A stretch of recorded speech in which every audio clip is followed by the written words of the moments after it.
The 48 laws of power, simplified. Now listen, I'm going to give you law 1 to law 5, and I'm going to make this a series because I want to teach you how you can be able to understand how life works.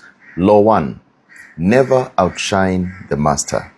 Now, what does this mean? Don't try to outshine or overshadow those above you. For example, if your boss or leader feels insecure because of you, they might always work against you. Let them feel like they're a star, and it is going to work in your favor because people in power want to feel important. And if you make them feel superior, they're going to help you grow instead of seeing you like a threat. Do you see the point? Just imagine you're in a meeting and your boss suggests an idea. He says maybe this or that. You take that idea and make it better, but you give them the credit for it. They are going to feel valued and appreciate your contribution. The key point is, when you help others feel superior, you gain their support. That's a very powerful law to understand. Law number 2, don't trust friends too much. Use enemies wisely. You see, in life, friends may become too comfortable with you and let you down. You get the point?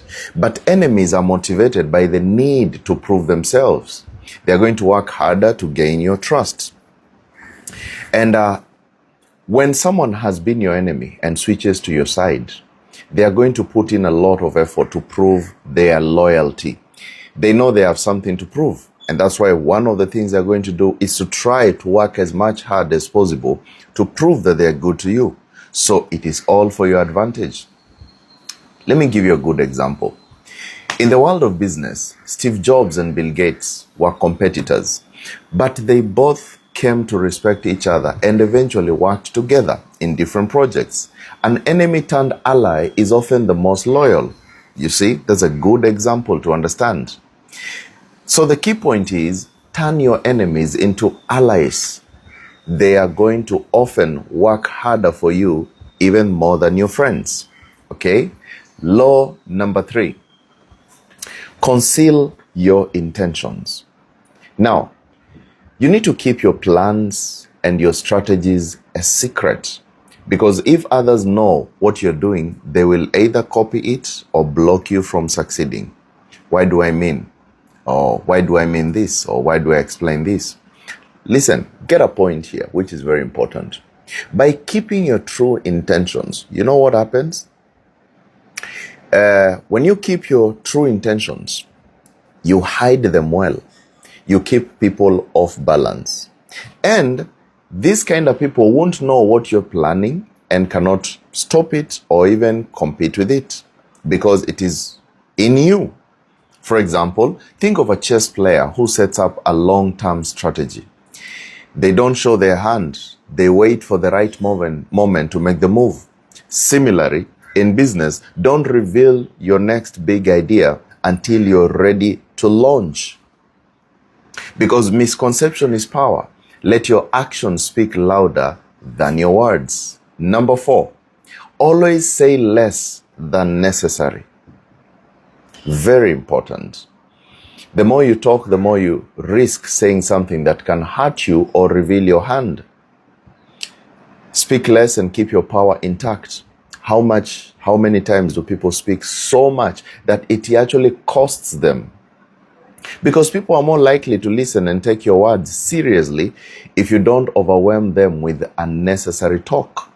People who say a lot, they are never believed, they are never valued. The more you say, the more they'll be able to use that against you. The more they will disrespect your words. For example, think about how politicians often speak in vague. They speak in vague, calculated sentences. You will hear them say one word and one word. Why? They don't give too much away. They leave people intrigued and curious for more. Less is more. But a politician who is going to speak everything, pour out his words, is always going to lose. Silence is golden. Speak only when it matters. Right? This is very important. Let's go to point number 5. So much depends on reputation. You need to guard it with your life. What it means is your reputation is everything. How people perceive you will open or close doors. And in this matter, you need to protect always your reputation, because a damaged reputation is hard to repair. It's very hard to repair. People are drawn to you based on what others say about you. And a good reputation can create opportunities for you, while a bad one can lead to your downfall. Your actions actually define how you will be seen, how people feel about you, how people see you, how people perceive you. Reputation is key. For example, look at how celebrities or public figures protect their image. You know why? For example, we have Beyonce. For instance, she maintains a flawless public image and carefully manages her reputation to stay relevant and respected. But look at other celebrities who just one scandal after another. Soon they are forgotten, because your reputation is your power. Protect it and it will protect you.